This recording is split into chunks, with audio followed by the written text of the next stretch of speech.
v'taher libeinu, v'taher libeinu, v'taher libeinu, liyavdecha beyemet, v'taher libeinu, v'taher libeinu, v'taher libeinu, le'ovdecha beyemet, leman lo. Shalom, shalom, good Limmud people. Baruch Atah, Ya Eloheinu, Chei HaOlamim, Asher Bachar Banu Im Kol Ha'amim V'natan Lanu Et Torato, Baruch Atah Ya Noten HaTorah. We are going to study some Torah together, and that's what Limmud is all about. And so I want you to join me if you know this niggin that goes like this. V'taher libeinu, v'taher libeinu, v'taher libeinu, liyavdecha be'emet, v'taher libeinu, v'taher libeinu, v'taher libeinu, liyavdecha beyemet. Leman lo nigalarik, leman lo nigalarik, velo neled la behalo, oy la behalo. Leman lo nigalarik, leman lo nigalarik, velo neled la behalo. Ay mi ze ha'ish yerei Hashem, mi ze ha'ish yerei Hashem, yoreinu, yoreinu, yoreinu, b'derech yivchar. Leman lo nigalarik, leman lo nigalarik, velo neled la behalo, oy la behalo. Leman lo nigalarik, leman lo nigalarik, velo neled la behalo.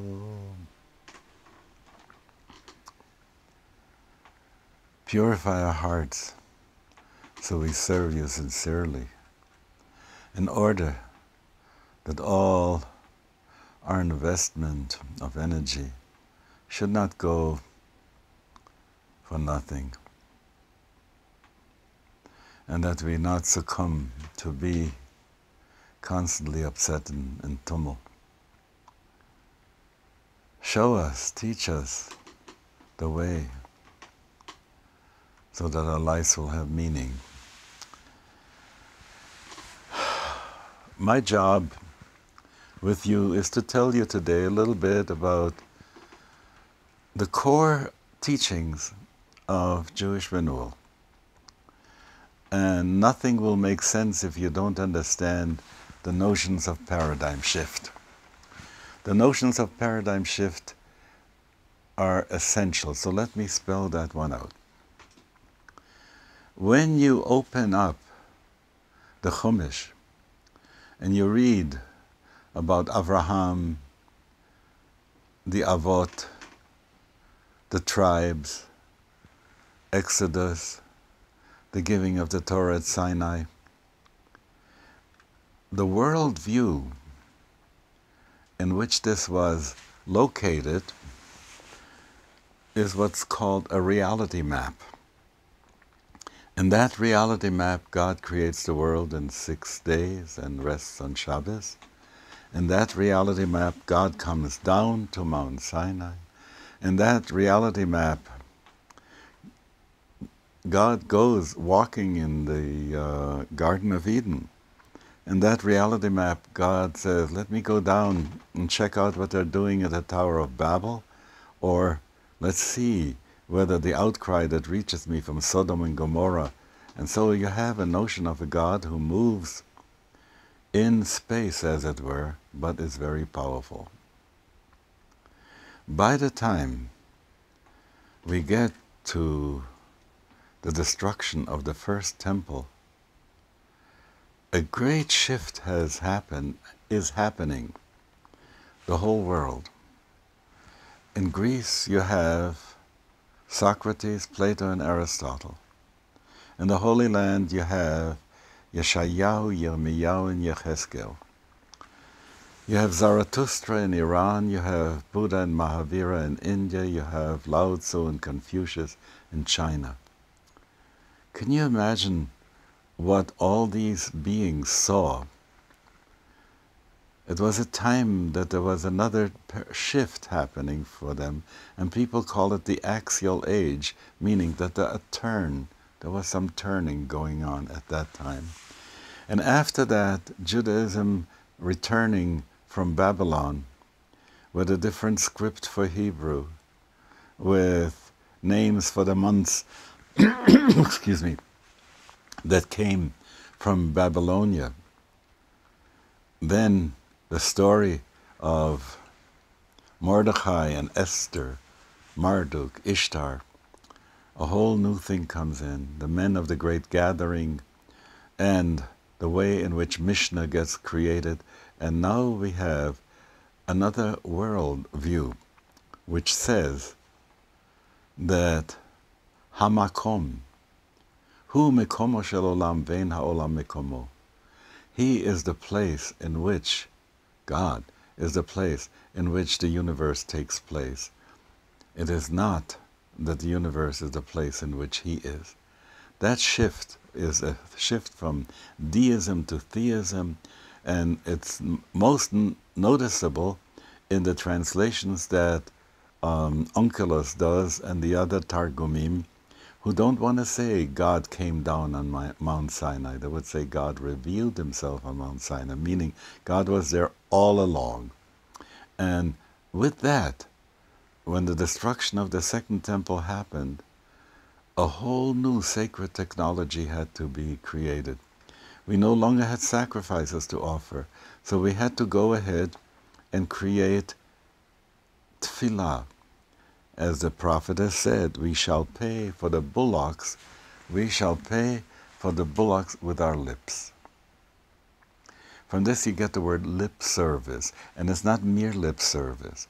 Lip service is how we say Baruch Atah Hashem. Lip service is how a man says to a woman, Harei at mekudeshet li. Lip service is when we say Shema Yisrael. And that's a very important part. It's a kind of davening. And that was the sacred technology of that time of Rabbinic Judaism. That lasted quite a long, long time. Now in our day, in my day, I was born in 1924. In my day I experienced Auschwitz, Nagasaki, Hiroshima, the moonwalk, the web, 6th, 7th generation of computers, nanotechnology, quantum mechanics.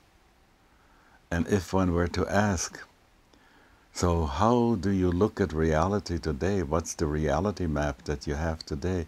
It is not the old reality map that we had from King Ptolemaeus until Copernicus, when we were thinking of the world being the center of the universe and the sun turning around us. But once we got to see, no, it isn't so. The world spins around the sun.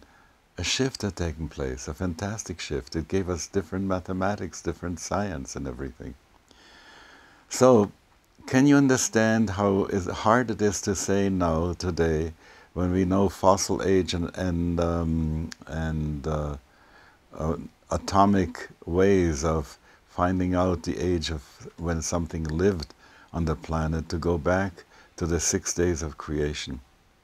So everybody has experienced somehow a problem in their faith understanding, because it looked like how the faith was delivered to us, how our Torah hashkafa, the way of looking at things, was delivered to us, that this is difficult to hold and to maintain. And the harder thing is that there is even some halacha involved in this, that certain halachot demanded a worldview that was different than the worldview that we have. I could give you all kinds of models, and I will leave this for your discussion with Rabbi Ahuva, who is there with you. Many blessings to you, Rabbi Ahuva, for the work that you have done and that you're doing. And so you people will be able to find out what are some of the halachic shifts that are taking place. One that's very, very clear is that we moved from kosher to eco-kosher. That's to say, whereas before we would have said, look, use a styrofoam cup because nobody used it before, and that's certainly kosher and part of it, so you don't have to worry about it, okay? At this point, and if I were to say, but I don't know what happened in the ceramic cup, how it was used, what was used, which one is more kosher? In the past would have said the styrofoam cup is more kosher.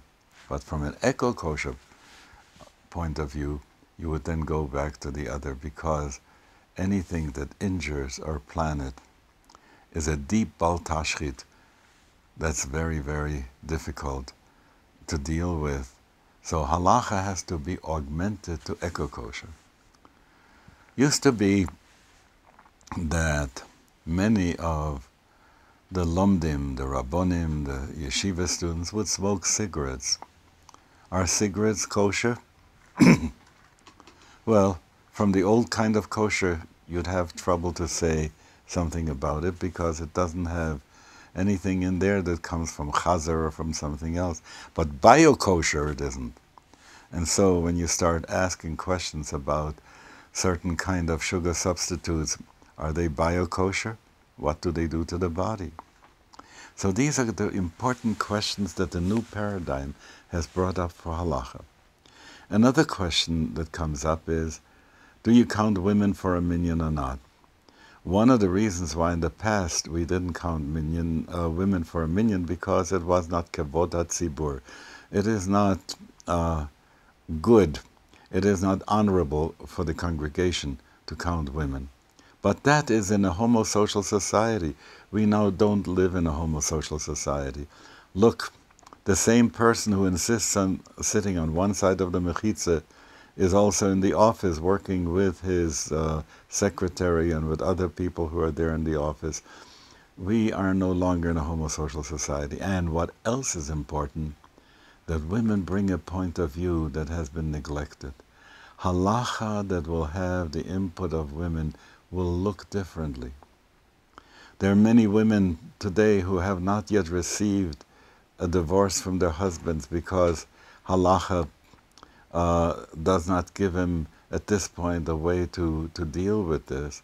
There are even some regular halachic ways of doing that, to be mevatel the kedushin and so on and so forth, but most rabbis don't want to touch that stuff. So it is necessary to bring in, for every level that we want to deal with halacha that touches men and women must have a word in that. And women must count for a minyan. There are some things that happen when we are in the men's prayer, and that's so funny. Then we start rushing through to see who can daven fastest.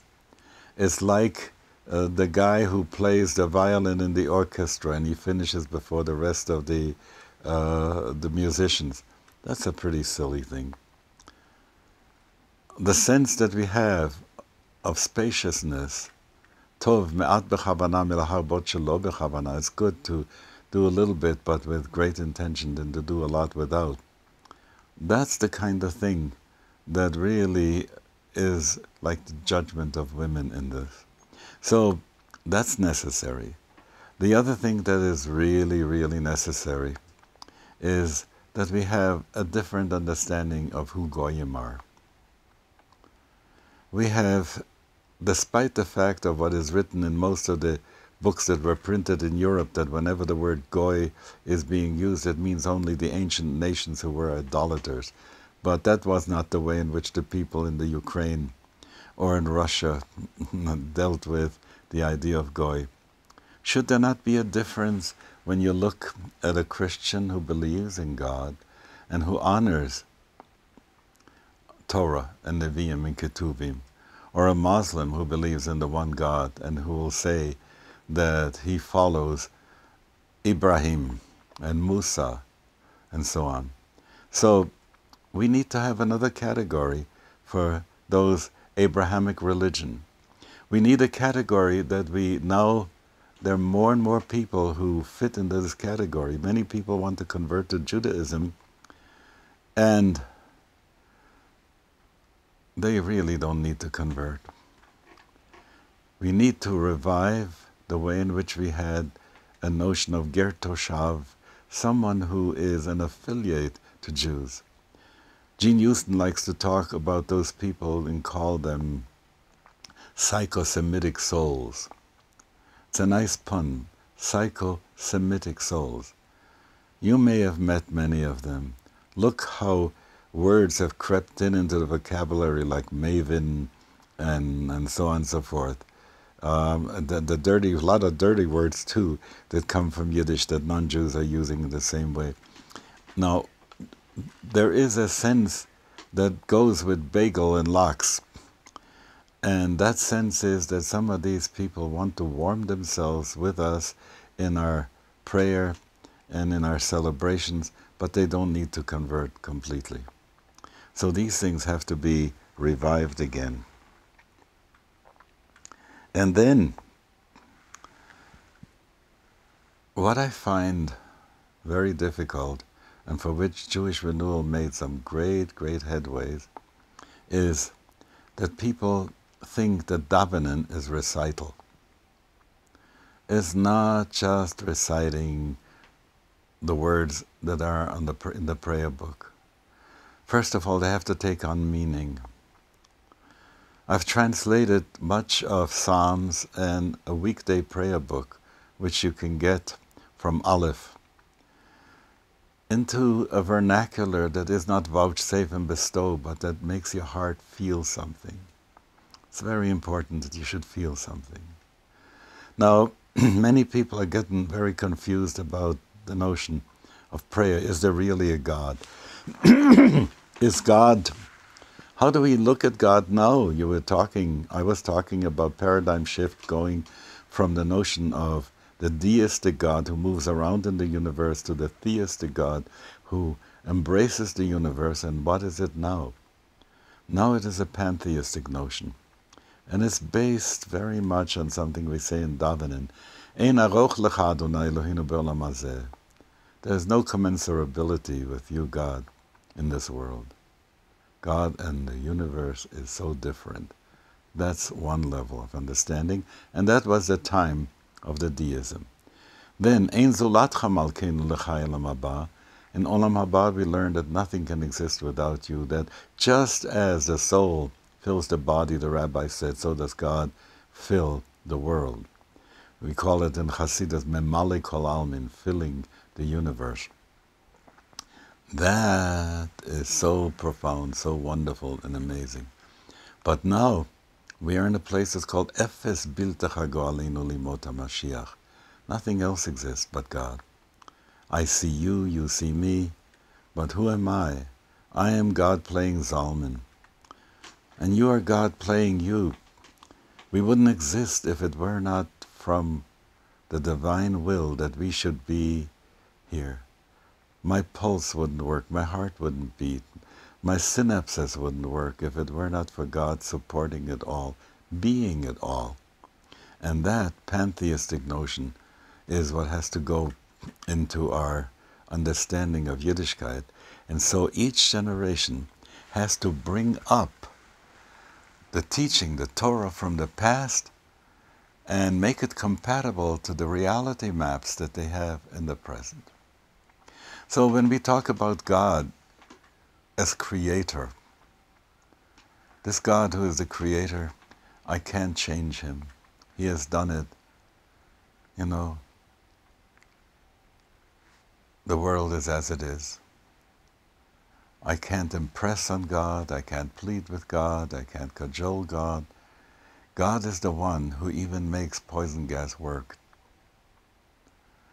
And that's what drives people crazy, but that's the aspect of Asiya, of God. God who is the creator. There's another level. That's the I-thou relationship. That's the place where the heart seeks God, where we think of God as a parent, a loving parent, where we think of God as a friend.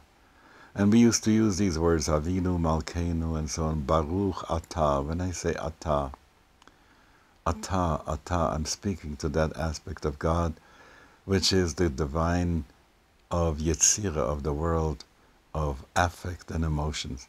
And that God needs our prayer. As Professor Heschel would say, God in search of man. God needs us. God is lonely. God wants us that we should grow in consciousness greater and greater, so he should have someone with whom to talk in the world, as it were. And that is the Shomea Tefillah, the one who hears our prayer. I'll get back to that. Then there's another aspect of God, like how God is understood by philosophers, the omni, oh, vast God, and so on and so forth. But I don't even exist in that God. Can you imagine when you think of galactic time, how slow it moves? It takes the sun 360 million years to go once around the galaxy. Can you imagine what kind of a timeline that is? On our level of time, this has no meaning. But if anybody thinks of God less than that, he has a very small God. So you need to have a very strong and open and vast understanding of divine infinity and all these things. But that's the God in the world of Berea. Now, then there's God in the deepest place of my subjectivity. That's who I am. I am God. I'm not big God. I'm a hologram, a snippet of God. But when the teaching goes that a soul is Echelek Elokah Mimal Mamish, as a part of the living God, that's what we are talking about. So can you imagine that you really get to the word Echad, and you don't think there's anything else but that oneness. And you're now, as it were, dipped in that divine oneness. And then at the Amida, you get to that too, that divine oneness. Can you imagine what it would be like if a person really at the moment of his death could tune into the divine oneness and dissolve in that like a drop in the ocean, which the Zohar calls Lishtava, Begufa de Malka, to be absorbed in the body, the very body of the king. So these are the aspects of God. So where do we go with davening? What is davenology? Davenology is the work of Jewish renewal in relation to the spiritual technology that we have. So davenology says that when you begin the morning blessings, You just don't sit, you move. Zokev kefufim, pokeach ivim, matir asurim. You say all these blessings and you bring it into your body. You say the blessing, Asher Yatzar, you have created me with hollows and ducts. Rebbeinu Shalom, if the ones that need to be open would clog and the ones that need to be closed would seep, I couldn't exist for a moment. Oh God, the breath that you give me, it is pure. Do you see how we have to get, this is the davanology of the body. And there's the davanology of the heart, which begins with appreciation. Oh, what a beautiful world you created. I give you thanks, my God. Mizmor letodah. Thank you, thank you, thank you. If I think of what does God need from us, just the same way as when we do something right, we get endorphins from our body. What are the endorphins for God? Baruch Hashem, Baruch Hashem, Baruch Hashem. That's what you give back to God. If you have such a relationship with God of appreciation, then it's not so far-fetched to say that when you drive in the car, you have a conversation as if he's sitting in the passenger seat. She is sitting in the mother of us. Mama God, the one who is the source of Torat Imecha, the Torah that is a mother-like Torah. And then there's the Musar Avicha, the father-like Torah. And you talk to God, your friend, Ne'eman, the most trustworthy friend. And you begin to say, you don't have to do special things. You want to say, well, what a nice morning it is. That's good. Oi, how much traffic there is, Rebbeinu Shalom. You know, when you have, go with me, be with me, Rebbeinu Shalom. Another way of saying it, V'shavti b'veit Hashem kol yemei chayai. All the time, I'm home with God. I'm not far away. B'veit Hashem, I'm always b'veit Hashem. So, you and I are talking together, I through the machine, and you will be watching this through the projector. And you know what? How do I know there's quality control? Because God is listening. God is here with me and with you at this point. Tune into that and you will have a different understanding of how we have to go and meditate. Because, you know, the word meditate people used to think that meditate all comes from the Far East, from Buddhism, from Hinduism. May the words of my mouth and the meditations of my heart. What's meditations? Psalm 19 in the Tehillim, way back. Meditation doesn't come from there alone. Meditation is everywhere there's human consciousness. People meditate. The thing is that we would like God to join us in our meditation, that the divine awareness is in our meditation. Even if you do Vipassana and Eastern meditation, and you watch what arises in your mind, instead of closing yourself in a bubble and getting really tight, open yourself to God. Galui v'yadua, please look in there with me. Now arises again lust. Look at it. Rebbeinu Shalom with me. And it shrinks away. Now there is greed. Now there's jealousy.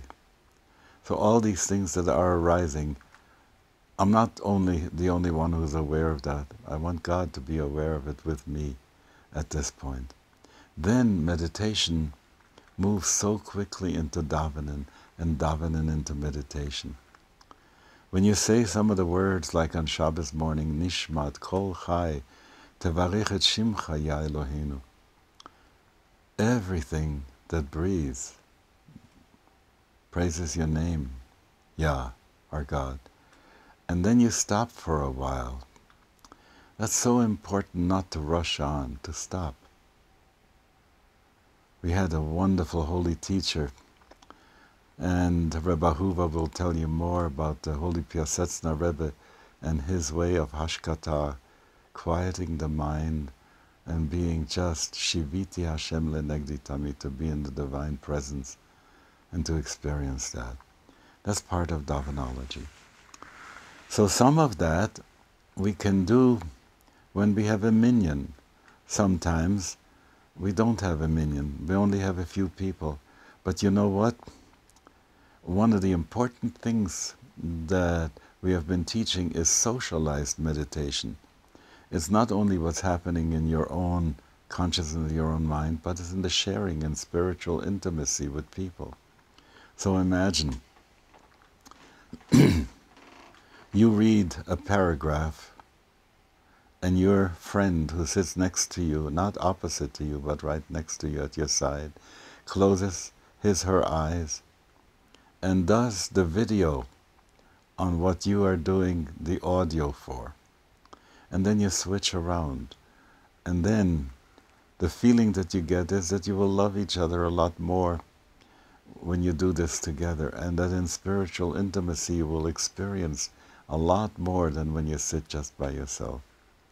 There are all sorts of ways of Davenology, and for this I wrote a little booklet called Gate to the Heart, and see if you can have it there and exhibit so that you might be able to get it.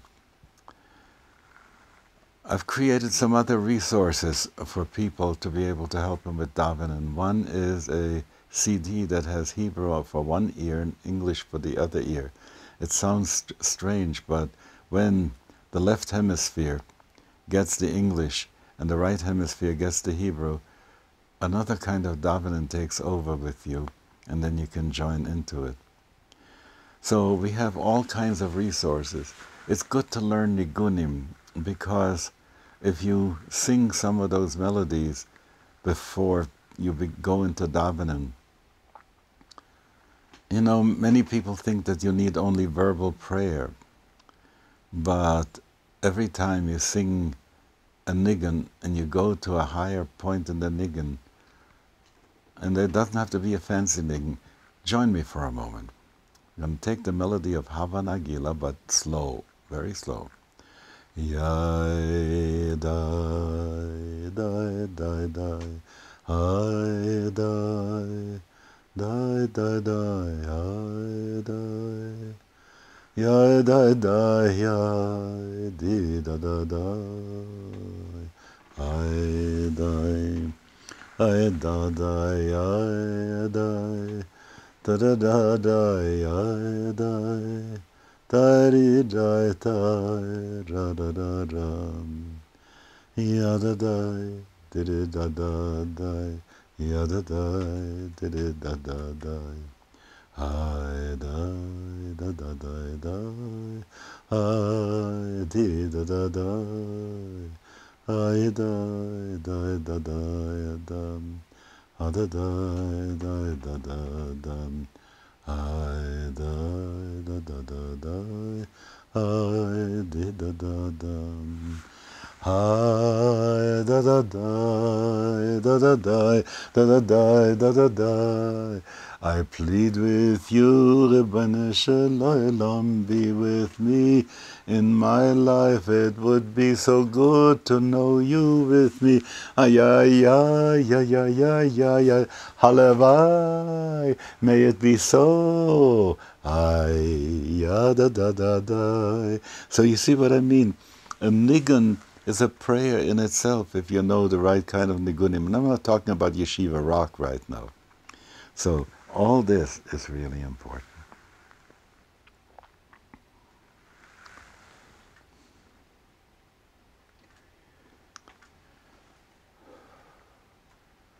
There is the daily davening consciousness that goes as follows. If you don't have 5-minute Shabbos in the early afternoon, when you get really drowsy and the energy cycles, don't run for the other cup of coffee or the stimulant. Sit back a little bit and reflect. Your body tells you at the same time, I can't be always in the sympathetic nervous system of fight and flight and rush and do. Sometimes I have to lean back a little bit. And this leaning back is not wasting time.